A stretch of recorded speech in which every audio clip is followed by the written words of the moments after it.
¿Ves eso que se acerca a tu nave desde el fondo del espacio? Te diriges derecho a Un Punto Azul, el programa de astronomía, astronáutica y ciencias del espacio realizado por la Agrupación Astronómica Jerezana Magallanes y emitido desde las instalaciones de Radio Indes en Jerez de la Frontera. Si eres un amante del cielo nocturno, este es tu programa. Si tienes un telescopio guardado en el desván, aquí aprenderás a usarlo. Si buscas con quién compartir tus inquietudes científicas, eres bienvenido. Enciende ya los retromotores y activa el escudo térmico, porque estás aterrizando en Un Punto Azul.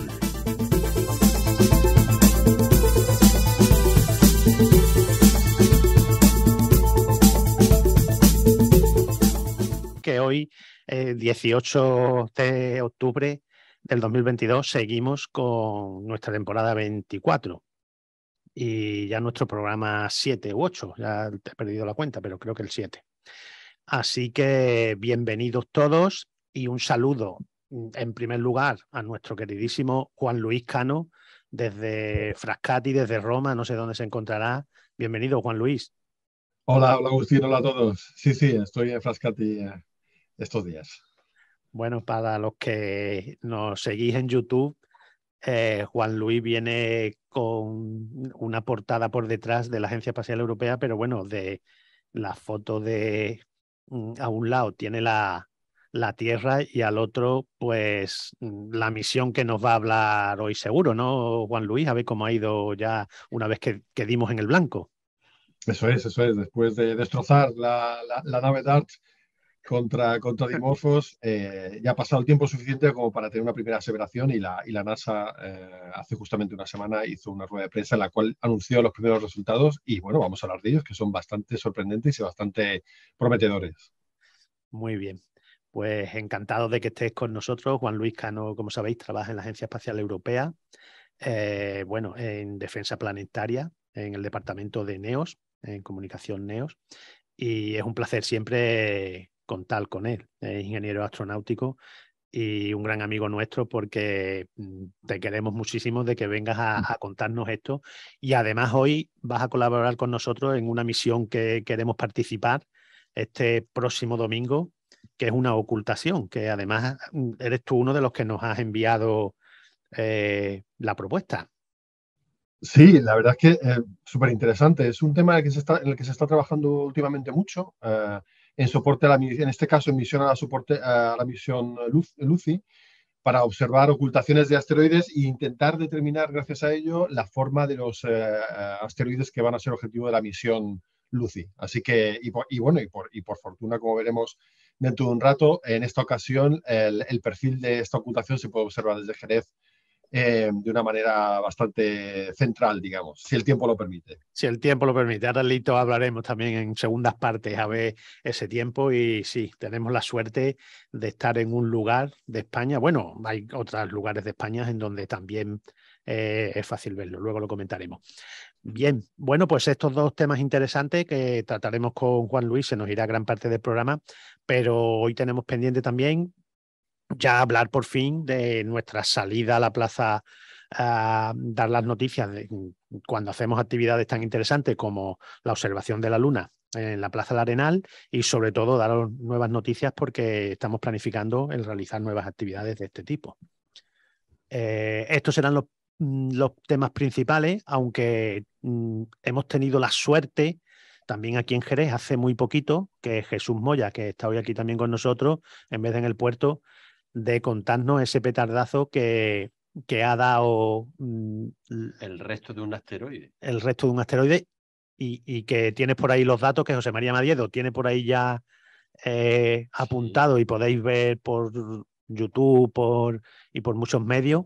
Y además tenemos a Luis María Moguer, que hoy, en vez de estar en los mandos, tuvo la suerte de casi verlo en directo, ¿no? En la sierra, o ¿dónde estabais? Bueno, estaba con Rafa Caro, estábamos preparando las cámaras para hacer algo de fotografía nocturna, estábamos con el mono y nos fuimos un ratito, nos fuimos al kilómetro 5. Estábamos cerca. Y os dio el susto. Estábamos preparando la cámara y es que nos asustamos porque de repente se hizo de día.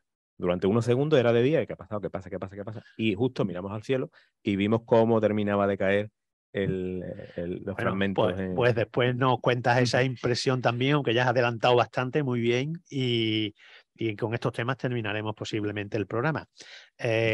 Como siempre, últimamente a los mandos, en ausencia de Luis, Joaquín Barroso en el control, y este que os habla presentando, Agustín Almoril. José Luis Espí es el que está hoy conectado por Zoom, que también siempre quien se quiera conectar se puede conectar por Zoom, tanto como oyente, como escuchante o como participante. Bienvenido también, José Luis, que hace bueno que por lo menos puedas conectarte en la lejanía.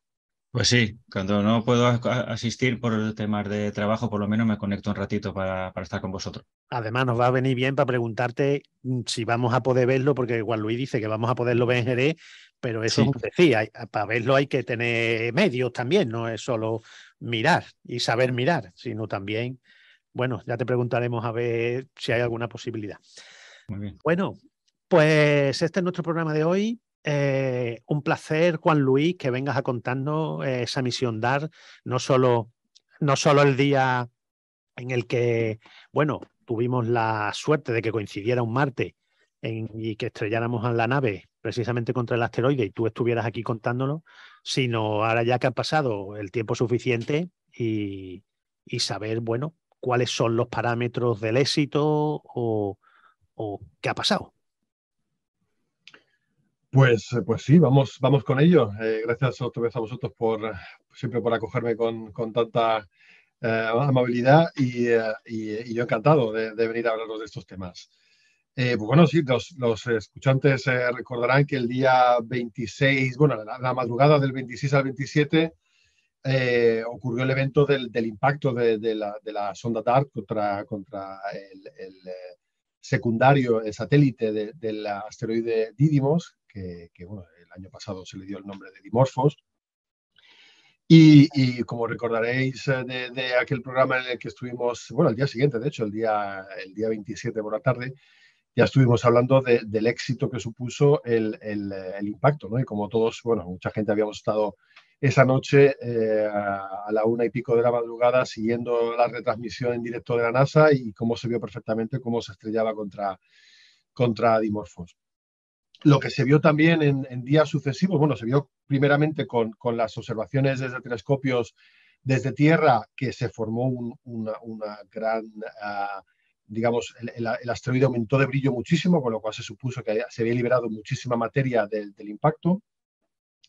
Y pocos días después, gracias a la misión de la Agencia Espacial Italiana que llamaron Licia Cube, que era una sonda que se soltó 2 semanas antes y que iba a pasar muy cerca del sistema doble para observar el resultado del impacto, pues esas imágenes que se recibieron fueron, la verdad, espectaculares, porque se vio claramente cómo el impacto había sido absolutamente brutal. O sea, había liberado una cantidad de materia de la superficie de Dimorphos que en principio yo creo que nos quedamos todos muy sorprendidos porque no esperábamos un despliegue tan profuso, tan grande de materia tras el impacto. Y esto ya fue yo creo que una primera indicación que nos dio a todos del hecho de que probablemente el efecto del impacto iba a estar digamos, en lo que sería la zona más amplia de lo que se había supuesto que podía ser el resultado del impacto. Y ahora hablaremos un poquito más en detalle de esa cuestión.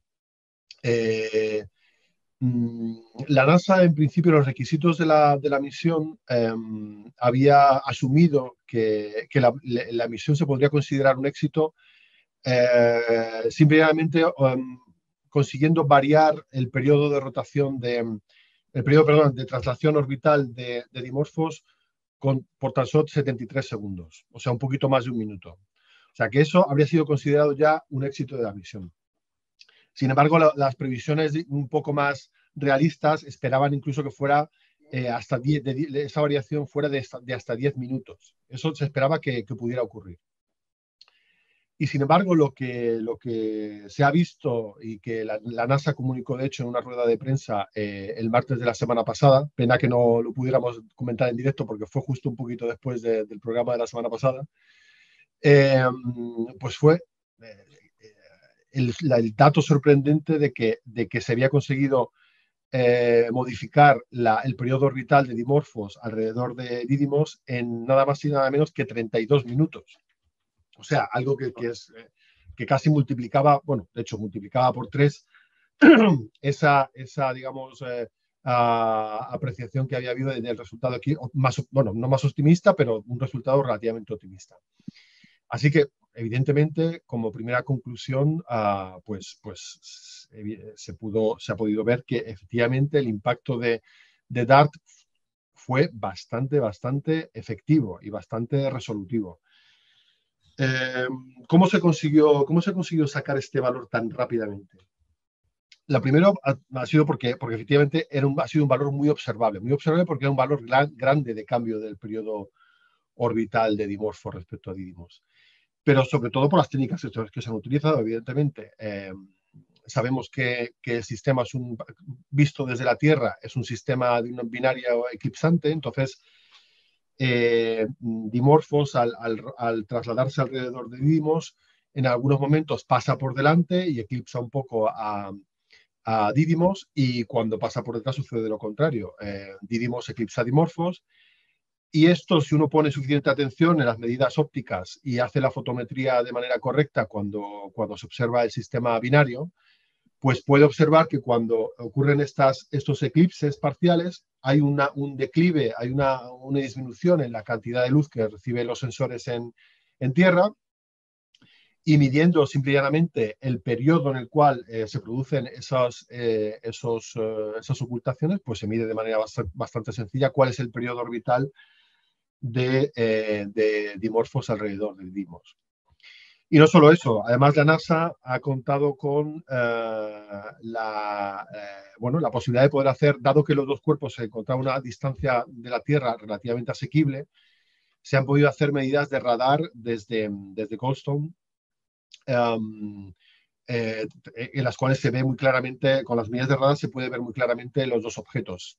Así como con las medidas visuales es imposible verlo de manera directa los dos objetos, con el radar se tiene la suficiente resolución como para poder distinguir ambos objetos. Y de nuevo ahí, perdón, las medidas de la NASA de radar validaron los mismos resultados, o sea, una variación de 32 minutos en el periodo orbital, pasando de 11 horas 55 minutos, que era el periodo originario de traslación de Dimorphos, a esos 11 horas y 23 minutos, ¿no? Esa diferencia de 32 minutos. Y bueno, pues la verdad es que tener evidentemente una confirmación por dos medidas completamente independientes, evidentemente es ya una comprobación categórica, ¿no? del resultado de la misión. Se pensaba inicialmente que probablemente fuera necesario más tiempo para poder tener estas medidas, pero la verdad es que pues han sido 3 semanas, básicamente. En 3 semanas, dado la amplitud que se ha conseguido en esa deflexión, ha sido posible el determinar esa deflexión, ¿no? Y la verdad es que yo creo que todo el mundo está muy satisfecho del resultado de este experimento. Es verdad también que, hombre, habla mucho de lo que ha sucedido a nivel científico. Como hemos comentado en muchas ocasiones, precisamente el objetivo de este tipo de experimentos es entender qué es lo que puede pasar con este tipo de objetos. Y la cuestión es que este tipo de objetos pueden tener muchísimos tipos de configuraciones internas, pueden tener diferentes materiales en su composición, pueden tener una porosidad muy distinta en unos casos de otros, puede tener una cohesión interna muy distinta entre unos casos y otros, y todos estos factores son determinantes a la hora de poder de ver o calcular la cantidad de masa que se va a eyectar tras el impacto y cuál va a ser ese parámetro beta del que ya hablamos hace 3 semanas, y que es el que caracteriza este tipo de eventos, ¿no? Ese factor multiplicador, el beta, que es el que permite multiplicar el efecto del impacto cinético de una sonda contra un asteroide. En este caso, y dadas los valores que se han obtenido del cambio en el periodo orbital de Dimorphos, la verdad es que se está hablando de valores relativamente altos de beta. Básicamente al final va a ser un valor entre 3, 3,5 valor bastante alto. Así que... ¿Cuánto era el esperado, dijiste? Pues yo creo que se esperaba, siendo de unos 10 minutos, tendría que haber sido del orden de beta 1,5, más o menos. Pero claro, estamos hablando ya de un beta de entre 3 y medio, o sea que es un valor bastante más potente. Y bueno, ahora pasamos un poco, si queréis, a hablar un poquillo, a debatir, si queréis preguntar alguna cosa, pero la verdad es que me gustaría, aunque ya sé que habrá gente que no lo pueda ver, pero si tengo la posibilidad de compartir un Sí, momento claro que sí. No sé si Joaquín pantalla, a ver si... te ha dado ya para compartir, si no sí, te lo damos a ahora ver. mismo. Sí, si me lo dais un momento, pongo uno de estos vídeos. Bueno, ha habido muchas imágenes espectaculares Ya puede, del... Juan Luis. Sí, Cuando quieras. Cuando tú vale, quieras, sí, comparte ya lo veo. y para nuestros escuchantes pues lo contaremos un poquito, pero para nuestros seguidores en YouTube pues es una imagen impresionante. Sí, Bueno, vamos a intentar describirlo. sí, ¿Lo veis ya? sí, lo vemos ya. Sí, lo estamos viendo, Pues, Juan Luis. sí, pues esto es una especie de vídeo que sea un montaje que se ha hecho con diferentes imágenes que se han tomado desde la sonda italiana, el LiCiaCube, que tomó pues eso, del sistema binario tras el impacto, ¿no? Y entonces, evidentemente, la sonda LiCiaCube pasó a una cierta distancia del sistema binario y tomó imágenes de ambos objetos con diferentes ángulos, ¿no? Entonces, a alguien se le ocurrió montar las imágenes de tal manera que Dimorphos apareciera quieto y se viera toda la variación de la perspectiva de las imágenes y del chorro de todo el chorro de partículas que se vieron proyectadas tras el impacto, ¿no?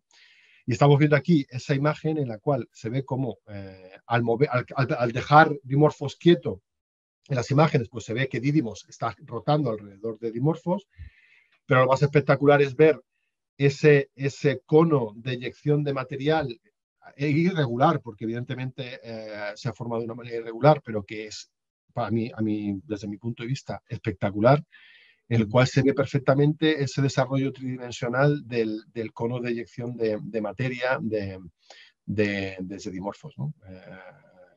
Vamos, me parece un montaje maravilloso para observar claramente lo que ha pasado. Sí, es espectacular y sobre todo es que se ve la cola como si fuera una... o sea, eran asteroides que no estaban, digamos, tirando nada y de repente se ve ahí una espectacular cola como Sí, un es cometa, vamos, realmente espectacular. espectacular. Y solo con un garbanzo que decíamos, ¿no? Con una piedrecita ahí como el Dark que era miniatura comparado con Exacto. el satélite. Así que espectacular, sí. Así que bueno, pues esta es la gran noticia del martes pasado y que realmente pues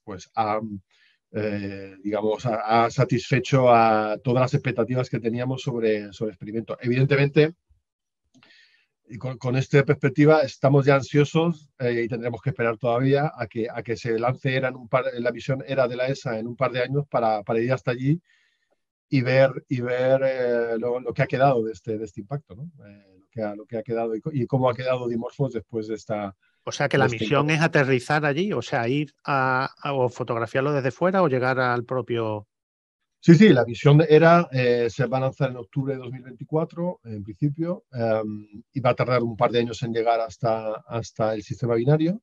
Y una vez allí, pues va a orbitar el sistema binario, va a observar de cerca el resultado del impacto, va a soltar dos CubeSats, uno de ellos para medir todo el polvo, toda la nube de polvo que hay alrededor, y otro con un sistema de radar para medir la estructura interna de los dos componentes del sistema, y así poder determinar también un poco mejor las propiedades que tenía el asteroide antes del impacto y efectivamente hacer una modelización mucho más precisa de todo el comportamiento que ha tenido Dimorphos, ¿no? Muy interesante. Yo recomiendo también que echéis un vistazo al séptimo cielo, que yo publiqué una foto hecha por el Hubble de Dimorphos con aspecto cometario completamente, Y es que no parece un asteroide, vamos, Claro, que una cola, es que es una cola inmensa, vamos, impresionante. Sí. inmensa. Ahí lo tengo en la segunda noticia, porque lo he dado por fases. Primero el éxito del impacto y después la comprobación de los datos en una segunda noticia. Y como portada pongo esa foto del Hubble porque es impresionante, de un asteroide tipo normal, va a ser así más bien redondito, a tener ese aspecto alargado con esa cola tan inmensa. Espectacular, total. Eso lo podéis consultar en el Séptimo Cielo. Sí, en las noticias del Séptimo Cielo, el apartado de noticias, pues están las dos de la misión DART. De la Fundación Descubre. Y Juan Luis, una pregunta, porque no sé si has comentado algo en ese sentido, se me haya pasado o no, pero ¿hay algún tipo de cálculo, aparte de lo de cuánto se ha variado la órbita, o sea, el periodo orbital, que yo creo que eso es importante, de cuál ha sido la energía, digamos, que se ha liberado en el impacto? O sea, por comparativa, cuando se habla de eso, de esto, no sé cuántos megatones o no sé cuántas bombas atómicas o algo así. Algo que la gente que tenga menos conocimiento pueda decir, hostia, ¿qué es lo que hemos liado allí en un impacto de este tipo? Porque claro, es lo que dice Agustín, que el chisme era chiquitito, pero claro, iba a una velocidad de espanto, que es la clave de esta cuestión, ¿no? Pues mira, es una buena pregunta, pero no he hecho la comparativa, no he hecho el cálculo es fácil de hacer. O sea, es multiplicar la masa del objeto, que eran unos 570 kilos, por la velocidad relativa, que eran unos 6,1 kilómetros por segundo, y eso, bueno, se calcula rápido, la cantidad de... ¿Porque la velocidad va cuadrática en la fórmula Sí, claro, claro. Es energía cinética, claro. Es energía cinética, va cuadrática, que no estamos hablando de cantidad de movimiento, sino la energía cinética, va cuadrática. Para la energía tenemos que meter efectivamente la energía cinética y nada, un medio de la masa por la velocidad al cuadrado. Así que sí, es una gran cantidad de energía, pero mira, no lo he calculado. A ver si lo voy a hacer para compararlo con una bomba. Es que luego son los telediarios los que venden. Sí. Seguro que te llaman por eso, Juan Luis, cualquiera, para que des esa noticia. Cualquier otra está un poquito más científica, puede que no, pero ese tipo de noticias, ¿verdad, Jesús? Que es lo que llama la atención. Que vende. Muy bien. Sí, no queremos soler habitualmente hablar de esto porque la gente enseguida lo asocia efectivamente con la guerra. Con la guerra pero bueno, es verdad que es un valor muy indicativo generalmente. Y con destrucción, ¿no? Con guerra y con destrucción. Lo que queremos es construir cosas, no destruirlas. La guerra de los mundos ya, aunque sea contra un asteroide. Ahí va. Pero sí, puede ser problemático. Es mejor no tentar ese tipo de cosas. Bueno, Juan Luis, ¿y cuáles son entonces los proyectos ahora mismo? Es simplemente el ver eso, pero los resultados, no sé, son muy pobres comparados con, o son muy útiles a pesar de ser tan escuetos, porque hay muchos estudios científicos que tú sabes, a propósito de un caso, claro, a propósito de un caso podemos tener idea, pero necesitamos estadísticamente pues bastantes más cosas cuando hablamos de estos temas. Pero ¿qué supone esta prueba como avance o cuántas pruebas tendremos que empezar a hacer para poder llegar a tener una defensa planetaria en condiciones? ¿O cómo lo ves? Sí, evidentemente aquí, ¿qué es lo que sucede? Sucede que tenemos cañones en tierra que nos permiten hacer simulaciones de impacto a velocidades del orden de entre centenares de metros por segundo a kilómetros por segundo, ¿vale? O sea, cerca de lo que sería la velocidad que tenía este objeto.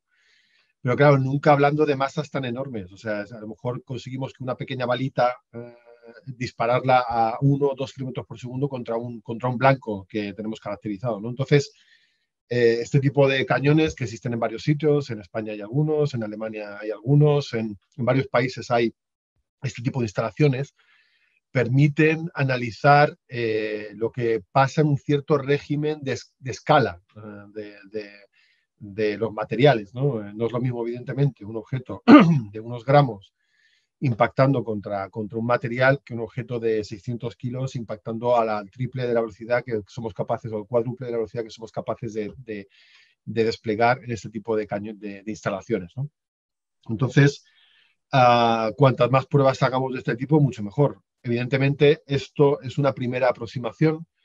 y como decimos ha sido un éxito.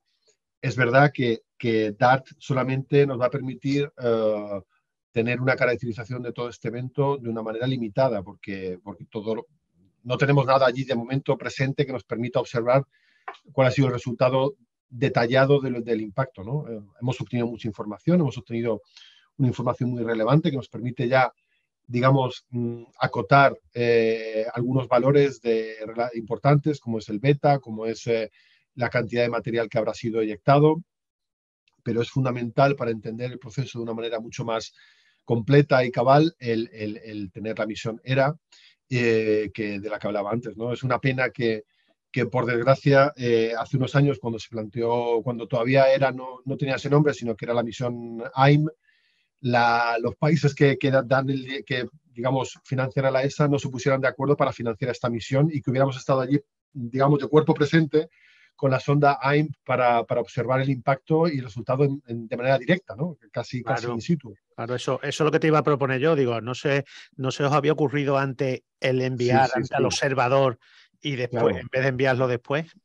Claro, pero no pudo ser. De hecho, el proyecto Don Quijote, en el que estuvimos trabajando tantísimos años, el concepto era ese. Primero llegaba el orbitador, caracterizaba el sistema doble de una manera muy precisa. Llegaba el impactador, impactaba y observaba todo lo que sucedía y todo el resultado del impacto, ¿no? Por desgracia, bueno, pues no ha podido suceder así. Tendremos que esperar ahora un poco a los resultados de la misión ERA y no podremos ver mucho de lo que ha sucedido porque evidentemente ya van a haber pasado casi 4 años, más de 4 años para cuando ERA llegue al sistema doble, ¿no? Pero bueno, aún así vamos a ser capaces de ver el cráter, vamos a ser capaces de, como digo, con este CubeSat, que es un radar, medir la estructura interna de los dos cuerpos, y eso nos va a permitir modelizar y caracterizar con un grado de precisión muchísimo mayor todo el proceso físico asociado al impacto de DART contra Dimorphos, ¿no? Así que aunque vamos a obtener mucha ciencia y ya se está obteniendo de esta primera parte de la misión, evidentemente la cantidad de ciencia que se va a sacar de la misión cuando ERA llegue allí se va a multiplicar por un factor importante. Pues Luis, otra vía de avance que yo veo en este tema de defensa planetaria sería escoger otro tipo. Bueno, lo que pasa es que este ha sido un chollo, un sistema binario, que se ve bien el efecto, pero bueno, buscar otro tipo de composición blanco para tipos de asteroides, porque sabemos que tipos de asteroides hay muchísimo. Entonces, este ha sido a lo mejor muy poroso y ha hecho ese factor beta muy grande, pero habría que intentar hacer este tipo de misiones en cuerpos más rocosos o más metálicos y ver cuánto podemos desviar un tipo de objeto y cuánto podemos desviar otro con otra composición distinta, porque los hay. Hay un montón de tipos de composiciones distintas, ¿no? Entonces, la defensa planetaria es muy efectiva, a lo mejor de esta forma para un tipo de objeto, pero es prácticamente, no, esperemos que no, pero que pueda ser bastante ineficaz para otros, ¿no? Efectivamente, es, lo que dices es absolutamente correcto. O sea, nos podemos encontrar la tipología de asteroides que hay en el sistema solar es de una variedad increíble, y no solamente en la composición de los materiales, sino, como decíamos antes, en la propia estructura interna. Este tipo de objetos han sufrido a lo largo de la historia del sistema solar muy diferentes tipos de evoluciones, desde múltiples impactos, con lo cual la estructura interna es distinta, desde a procesos de acreción, con lo cual evidentemente la composición es distinta, se forman estas pilas de escombros de las que hablamos muchas veces, como puede ser el caso de Dimorphos, o pueden ser pedazos de un cuerpo que era más grande y que había de hecho ya tenido una cierta fase metamórfica, o sea que los materiales ya se habían empezado a transformar porque había habido suficiente gravedad como para que los materiales estuvieran ya más compactados y tuvieran una cohesión mayor, ¿no? Entonces, la casuística es enorme, con lo cual, evidentemente, si en el futuro hacemos más pruebas de este tipo, habría que tratar de buscar un objetivo que tuviera propiedades absolutamente distintas para aumentar efectivamente el abanico de soluciones y de casos que hubiéramos analizado. Porque en el día de mañana, cuando tengamos que enfrentarnos a un peligro cierto, pues podrá ser de cualquier tipo. O sea que sí, no podemos escoger el tipo de asteroide que no nos podemos va a elegirlo. impactar, claro, evidentemente. Efectivamente. Hombre, pues te vas a coger, querremos uno poroso, que es fácil de desviar, chiquitito. Ligerito. A lo mejor nos encontramos un trozo de hierro que viene a toda pantalla y grande, ¿no? Sí, o peor incluso, alguno de estos que llega a una altura muy baja y explota y te incrementa el daño de una manera brutal, ¿no? Claro, claro. Sí. Muy bien. Bueno, pues no sé si queréis preguntarle algo más a Juan Luis de este tema, o Juan Luis, ¿tú quieres comentar alguna cosita más? La verdad es que es muy interesante y muchas gracias por estas charlitas y bueno, lo dicho. Sí, nada, pues yo creo que veremos ahora más imágenes del Isha Cube, porque no se ha podido descargar todavía todas las imágenes que tomó la sonda italiana, porque es un CubeSat al fin y al cabo y no tiene la capacidad del ancho de banda para enviar toda la información en muy poco tiempo, así que seguiremos recibiendo imágenes y luego evidentemente se va a seguir observando el sistema binario y se va a seguir tratando de obtener un mayor grado, o sea, la misma información que hemos obtenido hasta ahora, pero con mayor precisión. Entonces se va a ir mejorando la precisión de este resultado de lo que se avanzó la semana pasada. Así que aún en los próximos meses tendremos más información. Evidentemente no tan radicalmente importante como la que hemos visto esta semana pasada, pero de aquí a que se lance ERA todavía tendremos algunas actualizaciones importantes del resultado de este impacto. Muy bien, pues ya sabes que contamos contigo por si ocurre cualquier inclemencia o cualquier cosa rara que de repente no se esperara y bueno, y resulta que ha habido una sorpresa más, pues veremos. Muy bien. Bueno, pues como siempre, súper interesante. Y vamos a enlazar con el otro tema que Juan Luis también tiene mucho que contarnos, porque la agrupación, dentro de sus actividades que organizamos, una de ellas que esta semana hemos estado rondando el realizarla y hemos compartido con nuestros compañeros del grupo de WhatsApp de Magallanes y también de Un Punto Azul, es pues el intentar hacer un seguimiento. Sabemos que es complicado, que es difícil, y ahora nos contará Juan Luis las dificultades que vamos a tener, y para eso tenemos también a José Luis Espí y a Lito para que nos cuenten si los astrónomos aficionados seremos capaces de hacerlo, pero es un hecho que cada vez está más en boga, que nosotros proponemos a veces en nuestra página web. Hace tiempo que no, principalmente hacíamos conjunciones, pero también hemos puesto ocultaciones de estrellas con la luna, en fin, de algún tema, pero este tema excede este tipo de eventos. Porque, Juan Luis, cuéntanos, ¿qué es la ocultación que nos has propuesto realizar de Euribates? Euribates, sí. ¿Euribates? Sí, si quieres, para introducir el tema, simplemente recordar que hace un año, sí, en octubre, justamente hace un año ahora, la NASA lanzó la misión Lucy a los troyanos de Júpiter, y esa misión tiene 7 troyanos en perspectiva para analizar.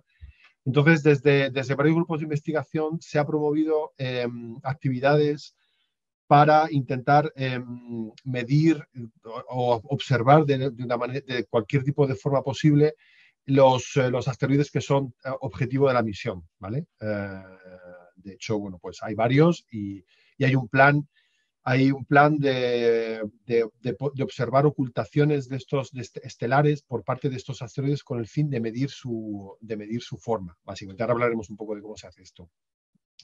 Cabe decir también que Lucy, justamente este domingo pasado, en su trayectoria interplanetaria hacia los troyanos, ha tenido el primer sobrevuelo de la Tierra, que justamente se lanzó para tenerlo a un año vista desde el lanzamiento, y justamente fue este domingo ese primer sobrevuelo, y ahora está en una órbita resonante que le hará volver a la Tierra dentro de 2 años para ya salir despedido hacia los troyanos de Júpiter. Así que, pues nada, dentro de un par de años, en estas fechas también volveremos a hablar del tema de que Lucy tiene ese sobrevuelo adicional antes de dirigirse hacia los asteroides objetivo de su misión. Entonces, como digo, hay un grupo de científicos que están pidiendo a la comunidad de observadores que den soporte a la observación de estas ocultaciones estelares, que básicamente es el hecho de aprovechar que Estos asteroides, cuando viajan en el cielo y respecto al punto de vista desde la Tierra, puede darse el caso de que en algún determinado momento eclipsen una estrella, ¿no? Pasen por delante de una estrella y la eclipsen.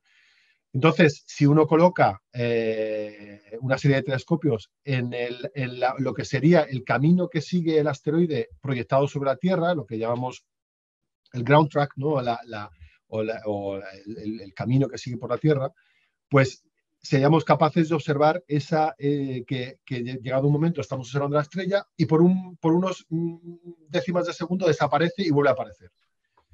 Entonces, eso es la ocultación, ¿no? Es el proceso por el cual un asteroide oculta una estrella. ¿Y eso para qué sirve? Se pregunta la gente.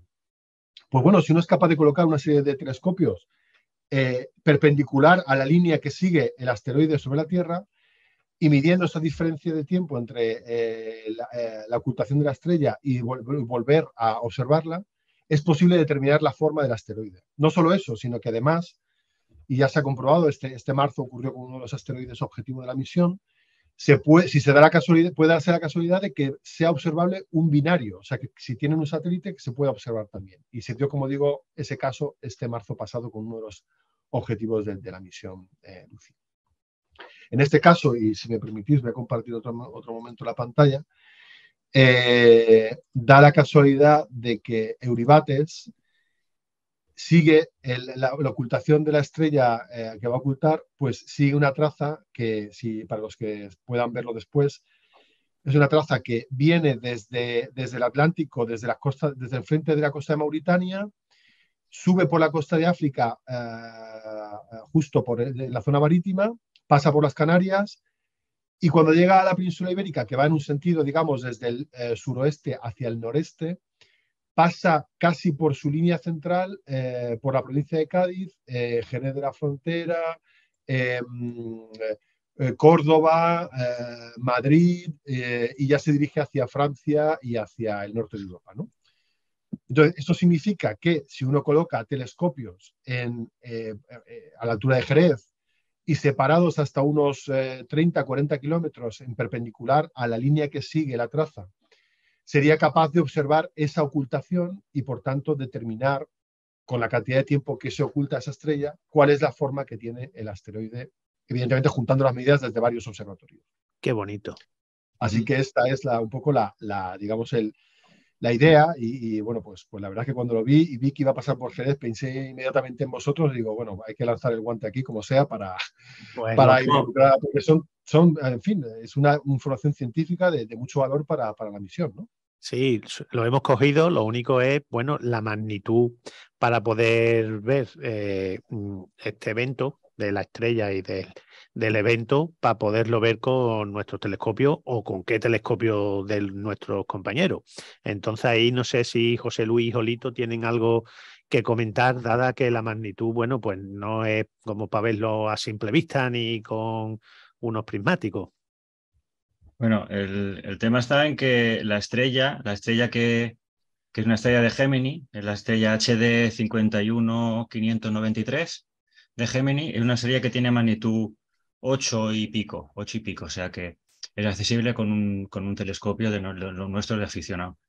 El asteroide no, el asteroide tiene por lo menos 17, no se va a poder ver, pero consultando con la página, tiene la página de la Federación de Asociaciones Astronómicas de España, la FAE, tiene aquí una reseña para poderlo observar con el mismo mapa que ha enseñado antes Juan Luis, de horarios y demás, y la recomendación dice que pues, hay que apuntar a la estrella, por supuesto al asteroide no, hay que apuntar a la estrella, dejarla fija y entonces esperar a que sea ocultada por el asteroide, ¿vale? Entonces, complicaciones, pues que hay que apuntar bien a esa estrella, que es una estrella no como cuando hacemos cualquier otro tipo de observación con una estrella importante y nada, sino una estrella muy pequeña y nada relevante dentro de Géminis. Y saber qué es esa, localizarla bien. Y saber qué es esa, para lo cual tenemos medios. Hay gente que a ojo y con mapas la puede localizar, lo cual es bastante difícil, pero tenemos ahora medios informáticos como lo que se llama PlateSolve o resolución de placa, que tú le dices dónde quieres apuntar y el telescopio hace una foto, la resuelve, se mueve, la vuelve a resolver hasta que centra realmente ese objeto, esa pequeña estrella en el centro y la empieza a seguir, ¿no? Con el seguimiento. Recomendaciones dicen que basta con aperturas de 8 centímetros, es decir, los 20 pulgadas que tenemos, los Mica Seven de 20 pulgadas que tenemos algunos en la agrupación, puede servirnos. Y lo que recomienda es una cámara rápida. CCD vale, pero mejor CMOS rápida en el sentido de que tome muchas imágenes por segundo para después poderlas procesar, ¿vale? Hay cámaras que toman 20 frames por segundo y otras que toman 150 frames por segundo, ¿no? Pues de estas últimas es mucho mejor para ese tipo de observación. ¿Vale? En la propia página. ¿Cómo? ¿No se necesita fotometría para ver ese? ¿O solo imágenes? No, simplemente capturar las imágenes. Después, una vez capturar las imágenes, dice que no hacen falta filtros. Si quieres hacer fotometría, obviamente tendrás que poner algún filtro, pero simplemente quieres captar la imagen y reportarla aquí, que viene en la propia página de FAE, en donde se puede buscar ocultación por troyano de Júpiter Euribates, ¿vale? Euribates, como queráis, la madrugada del 23 de octubre, y después hay un formulario donde pinchas y remites allí tu observación para que vayan haciendo una base de datos con todas las observaciones que podamos tomar. Es de madrugada del sábado al domingo, ¿vale? Está hacia el este, no demasiado alto en horizonte, es decir, es todo suficientemente favorable para que pudiéramos hacerlo, pero dependíamos como siempre del tiempo y ahí Eso es donde tenemos entra Alito. Aquí tenemos porque yo por lo que he visto por encima no me ha gustado mucho. No, tampoco a mí, ¿sabes? Vaya. Y yo mirando mapas llevo bastante y la verdad es que queda todavía, pero es que encima el pronóstico es que son tormentas. No es un frente que tú digas va a pasar a una hora y puedes encontrarte hay después ventanas, ¿no? el cielo limpio o buscar en medio. Cuando hay efectos tormentosos, está un cierto intervalo de horas, es lotería. Te puede encontrar el cielo despejado en ese momento o no, pero da bastante probabilidad. De hecho, para el domingo, bueno, tan a largo plazo todavía no me gusta, pero vamos, los pronósticos dan hasta de más de 20 litros por metro cuadrado el domingo. Entonces no es decir 2 gotitas, o sea que hay probabilidades de tormenta. Sí, de tormenta. Efectivamente, necesitamos una ventana que nos dejara abierto el trocito ese donde se oculta, pero no sé si va a ser posible.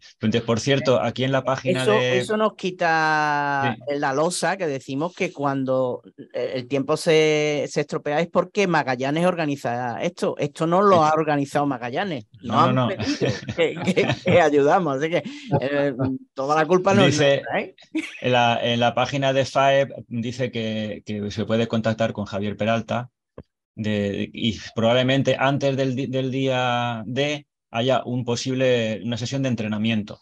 Muy bien. Cómo, ¿vale? Los interesados, contactar con Javier Peralta, viene aquí. A lo mejor está despejado, los días previos están despejados y justo ya puede ser. Entonces van a hacer una sesión, digamos, de calar los telescopios, apuntar a la estrella, hacer el plexolve, todo eso para estar un poquito entrenado. Estas cosas hay que ensayarlas muy bien, porque duran poquito y como se te vaya el tiempo en alinear y en cosas de estas, pues te lo pierdes.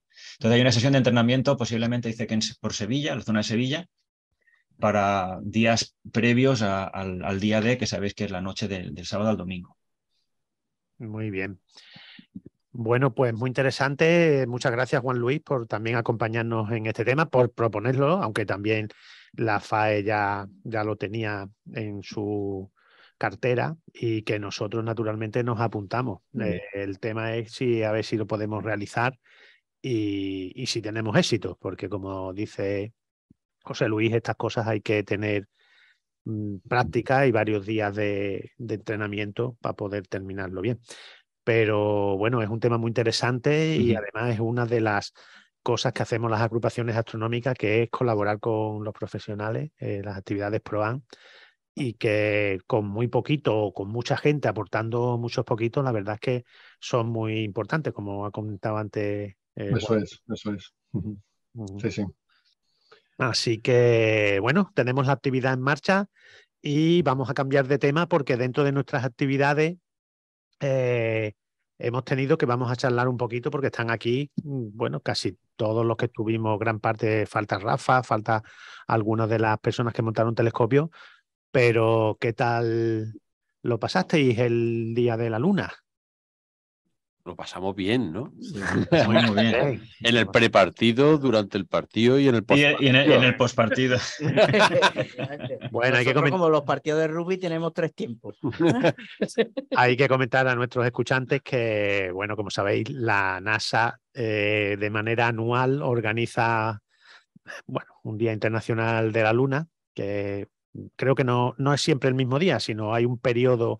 Siempre eligen un día central, pero hay un periodo para realizar la actividad y es, bueno, pues enseñar a la Luna con nuestros telescopios de aficionados o los profesionales dentro de actividades lúdicas de este tipo para que, bueno, todo el mundo ese día lo dediquemos a la Luna, a ver la Luna, a hablar de la Luna, a comentar. Y la agrupación Magallanes en ese día, que fue el día 1 de octubre, ¿Fue final de septiembre o 1 de octubre? El 1 de octubre fue el día que fuimos nosotros, aunque había varios días para organizar la actividad, hasta el 7 creo que se podía hacer, y plantamos nuestros telescopios en la Plaza del Arenal, una de las plazas más céntricas de Jerez. Y la verdad es que fue un éxito de asistencia de público, aparte de que, bueno, como siempre publicitamos las actividades, pero a veces hay más frecuencia de público y otras veces menos. La verdad es que ha sido más interesante hacerlo en la Plaza del Arenal que en la Alameda que normalmente la hacemos, que está un poquito más alejada, pero que es más noche cerrada y está mejor para otras observaciones. Pero en la Plaza del Arenal pasa mucha gente, había además actividades de conciertos alrededor y tal, y bueno, hubo pues un público muy juvenil y muy abundante, ¿no, Jesús? Hubo gente de todos los tipos, colores y alturas, porque además hubo que adaptar la altura de los telescopios, porque claro, venían muchos. Para los más pequeños, sobre todo. Claro. La próxima vez tenemos que comprar un taburete, una escalerita que... Yo suelo utilizar cuando voy con el telescopio grande, yo me vine con el chico, porque claro, la Plaza del Arenal, un poco la complicación que tenía, por lo menos para mí, viniendo del puerto, era los 3 trastos para el 8 pulgadas, subirlos desde el parking y todo. Entonces viene con el chiquitito lo maneja un eso, y ahora el chiquillerío, pues claro, para asomarse se tiene que subir a un taburete, como dices tú. Yo suelo llevar las cajas del telescopio, las uso de taburete cuando voy con el de 8 pulgadas, pero esta vez no vinieron. Pero bueno, como los padres están fuertes, los padres se dedicaban a levantar a los chiquillos y a que asomaran allí el ojo por el ocular. Bueno, Joaquín, que también plantó su telescopio, utilizó un método más simple, lo puso a una altura bajita y simplemente movía el ocular. Para los muy pequeños había que subirlos, pero los pequeñitos un poquito más altos sí podían. Además, un 8 pulgadas tira mucho más a todo el que pasa por la plaza. Claro. Ve un chiquitito y ve después un Smith de 8 y la cola se nota. Sí. Y bueno, Rafa, que no está hoy por aquí, también plantó el suyo y hay que decir que, bueno, él lo hizo plantando su cámara y un ordenador y vimos la luna pues a través del ordenador, que es distinto, no es lo mismo que la visión a través del ocular, pero también fue muy interesante, con ampliación de las zonas de la luna y como sabéis, bueno, en estos casos siempre la luna lo más interesante es ver la zona del terminador, la zona de sombras que es donde se ven verdaderamente los relieves. Así que seamos un buen día. Sí, luego hubo mucha gente, lo típico, que intenta sacar fotos así en plan digiscoping con el móvil y todo eso, algunos lo conseguían. Que yo había pensado, para otra vez deberíamos poder a ver si hubiera algún accesorio de digiscoping para móviles, porque la gente luego lo que le gusta es llevarse su foto. Sí que lo hay. Yo la tengo, pero para cámaras compactas, pero para móvil no. Yo tengo uno para móvil, sí, que sujeta el móvil al ocular de una manera y puede hacer fotos. Así que no sea el pulso. Vamos. Yo llegué a hacer hasta servicios de montaje de telescopio a matrimonios que tenían niños chicos que no sabían cómo se montaba un telescopio. Y se presentaron allí con el telescopio para que les ayudáramos a montarlo. Con la bolsa, uno de ellos se presentó con la bolsita. con la bolsa, el trípode, el tubo, todo por separado y por favor, móntamelo. ¿Esto cómo va? Y digo, Bueno. se lo monté. Menos mal que era de tamaño reducido y se podía montar encima de la mesita. Pero bueno, sacamos de duda a este matrimonio para que el niño pudiera disfrutar de su juguetito, que es que por lo visto no lo sabían montar. Sí, Bueno, sí, de esos vinieron unos cuantos y de hecho vino un David que se unió el año pasado, porque dice, yo recuerdo que estuviste el año pasado en la Alameda, dice, yo me quedé prendado, aquí estoy con el telescopio, dice, pero todavía no lo sé manejar bien, digo, pero vamos, él lo montó y estuvo viendo un montón de No es miembro de la vídeos. agrupación, aunque ahora es simpatizante y está en nuestro grupo de WhatsApp de simpatizantes, y trajo su telescopio y estuvo también compartiendo con nosotros ese magnífico tiempo y que siempre es bueno. La verdad es que la Luna no estuvo mucho tiempo en pantalla porque, bueno, los edificios empiezan a ocultarse, pero bueno, un par de horas sí llegamos a estar. Sí, luego la apuntamos a Saturno y Júpiter. Y después aprovechamos la guinda de Júpiter y Saturno y Júpiter. para los que aguantaron más tarde hasta, bueno, cerca de las 11:30, 12 ya de la noche. Así que muy bien y enhorabuena a todos, compañeros, porque fue un gran éxito. Y es importante recalcar lo que dices del éxito, porque es que hubo mucha gente, muchísima, que no había mirado nunca por un telescopio, y lo que pasa siempre, se quedan alucinados cuando miran por primera vez y con la Luna, los cráteres y todo ya alucinan, pero luego cuando vieron Júpiter y vieron Saturno ya se quedaron de todos los colores, vamos. Bueno, el objetivo. El objetivo de la actividad. Hay que comentar que esta actividad, bueno, ya teníamos planeada el poder seguir haciendo este tipo de actividades y lo vamos a repetir. Anunciaremos cuándo hacemos. Creemos que la próxima puede ser la primera semana de noviembre. Iremos también a alguna plaza, posiblemente a la misma, la Plaza Larinal. Y si no, en diciembre, aprovechar también para en estos par de meses hacer la actividad, aprovechando también que, bueno, que anochece antes, que hay más horas de noche y a ver, bueno, la luna que esté lo suficientemente alta para que esté por encima de los edificios y tarde un poquito en ocultarse. Así que os mantendremos informados de nuestras próximas actividades. Y aparte de actividades, hemos tenido, no por actividades, hemos tenido alguna otra sorpresa. Y bueno, recordando actividades, hay que decir que tenemos nuestro próximo curso de astrofísica, que ya hay cartel. Creo recordar que Luis María ya ha hecho un fantástico cartel, aunque todavía nos queda, bueno, un mes. Empieza el 25 de noviembre, el primer viernes, el día 2 de diciembre y el día 9. Y será de las 18, de las 6 a las 9 de la noche, ¿vale? Bueno, será en el Instituto Padre Luis Coloma, como últimamente lo estamos haciendo. Y bueno, el que imparte el curso es nuestro querido astrofísico don Manuel Jiménez del Barco, Lito. Así que... si no recuerdo mal, ya sería la tercera edición del de astrofísica, porque hemos ido implementando cursos. El más veterano nuestro es el de iniciación, pero después hemos hecho de fotografía, de paisaje y de astrofísica. Pues nada, pues trataremos de... Bueno, y para apuntarse, tenéis nuestra página web, pero lo suyo es mandar a contacto@amagallanes.es un correo para poder apuntarse. Hay que decir que para los socios es gratis y crearemos un formulario para que se puedan apuntar a través de la página web, que en la próxima sección lo diremos. El precio para miembros RADA es de 25 € y para bueno, no sabemos el resto de actividades. Eso es lo que se cobró. Muy bien. Bueno, pues ya hablaremos de la inscripción en la web y complementaremos toda esta información. Y para finalizar, tenemos que hablar de otra actividad de la salida nocturna de unos compañeros que al final se encontraron con una sorpresa. Una sorpresita. Una sorpresita. Y que grande. Si queréis ver la sorpresa, pues podéis seguir a José María Madiedo que la tiene documentada en todas partes de su página web. Ahora diré las direcciones en Facebook, en Twitter, si lo seguís, y podéis ver que se vio, bueno, pues en Cádiz, en Sevilla, un fantástico resplandor. Incluso aparte de Luis María y Rafa, que estaban fuera de Jerez, creo que alguien de Magallanes también, no sé si fue Juan Sáez, dijo que la había visto. Había visto lo han filmado incluso con móvil desde el Brazo del Arenal. Una Sí, cosa que bueno, mandó Juanma. Bueno, ese concretamente, esa imagen por lo visto es antigua. Esa es antigua, esa es antigua. ¿Esa es antigua? Juan Sáez fue el que dijo que la había visto, pero sin imagen. Hay un vídeo de unos chavales que se ven que están, no se ve el resplandor, bueno, se ve que se hace un poco de día, ¿no? Pero se ve que hay, creo que en la Plaza Belén, hay un vídeo de unos chavales que estaban haciendo alguna actividad y de repente están mirando al cielo y mira, y ese sí parece real. Y luego han mandado algún vídeo que parece real, pero también se ha mandado mucha cosa que fake, Sí, o sea, mucho es material fake, sí. falso. Y una cosa muy curiosa, aparte de lo que he comentado, ¿no? Que se hizo de día, que vimos el resplandor, un poquito después, Rafa dice, no, escucha.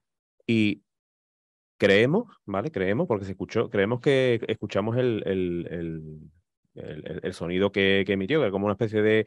La onda expansiva, digamos, Bueno, del sí, estallido. se escuchaba poco, pero sí como un retumbar, como un trueno en la lejanía, ¿vale? Algo así, un poquito prolongado, ¿vale? En el tiempo.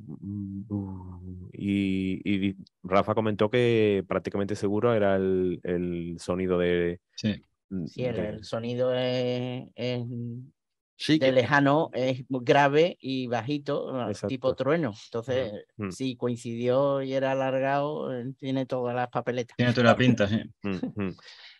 Hay que decir también que bueno, que podéis, como he dicho, en las redes sociales, sobre todo siguiendo a José María Madiedo, lo podéis ver en la página web www.meteoroides.net, que además mandasteis en directo a meteoroides.net lo que estabais viendo, ¿o no? No. ¡Oh, qué fallo! Estábamos Vamos, muy concentrados en la fotografía.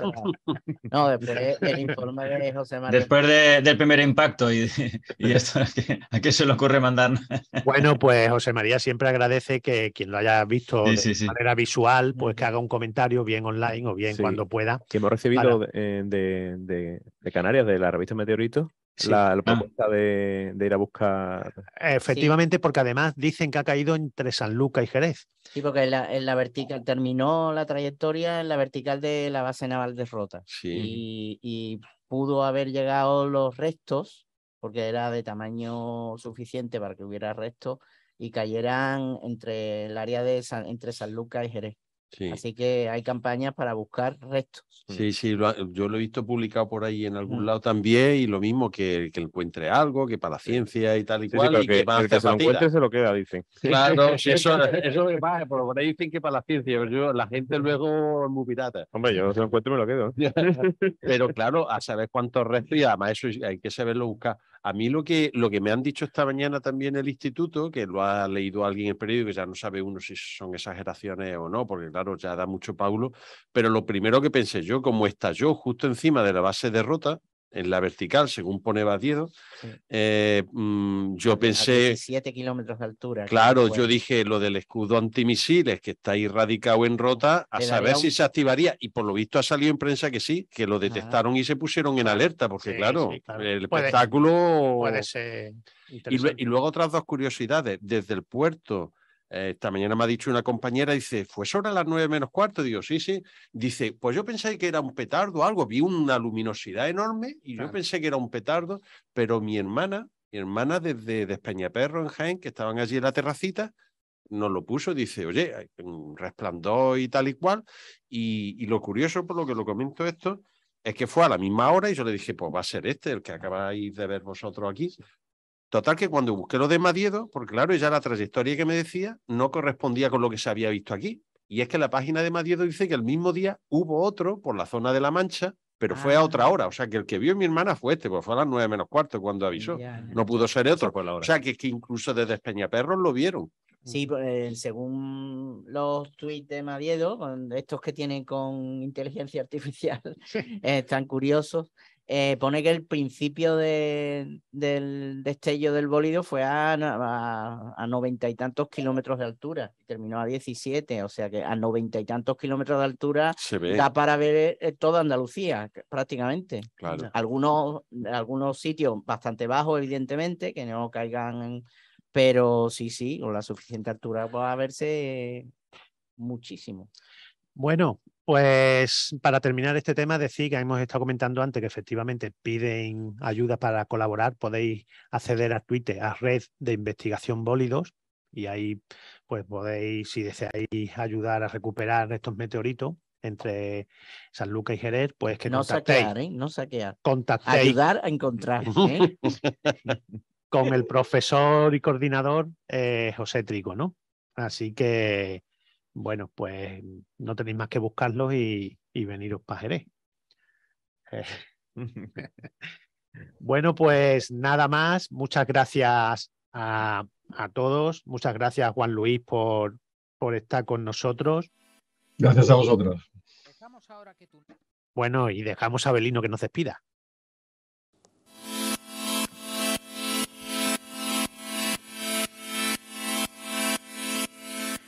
Dejamos ahora que tu nave despegue rumbo a otros mundos. No dejes de visitarnos pronto y no olvides que puedes escuchar Un Punto Azul en directo a través de Zoom o cuando tú quieras en Radio Indes, iVoox, iTunes y Spotify. Tienes disponible la versión en vídeo en nuestro canal de YouTube AA Magallanes Jerez. También puedes seguirnos en Facebook, Twitter e Instagram. Y si quieres hacerte miembro de la agrupación, manda un correo electrónico a contacto@aamagallanes.es. En todo caso, buen viaje.